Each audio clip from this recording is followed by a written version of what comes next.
এত শখের গ্লাসটা আমার ভেঙে গেল, মনটা খুব খারাপ হয়ে গেছিলো।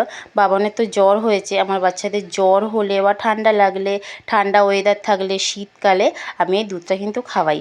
বৃহস্পতিবারে রেডি হচ্ছিলাম বিকেলে ঘুরতে যাবো বলে, আর ঠিক তখনই ছেলেরা ফুটবল খেলছিল ঘরের মধ্যেই, খেলতে খেলতে গ্লাসটা পুরো ভেঙে দিল। ভুলটা তো আমারই, গ্লাসটা আমি ওপরে রাখিনি, মেঝের মধ্যেই রেখে দিয়েছিলাম। আর বাচ্চার ঘর, কাঁচের গ্লাস নিচে থাকা মানে ভাঙবেই। আর আমি কিন্তু গঙ্গার পরে আর আসতেই চাইছিলাম না। বাচ্চারা আর হাজব্যান্ড জোরজবস্তি নিয়ে এলো যাতে মনটা একটু ভালো হয়ে যায়। গঙ্গার পরে আসা মানে তো ছেড়ে একদম মন খুলে খেলবে। এখানেতে ওরা এলে না ভীষণ আনন্দ পায়, মানে খেলতে পায়, খুব ভালো করে ছোটাছুটি করতে পায়। এরকম সুযোগ তো ওরা খুব একটা পায় না।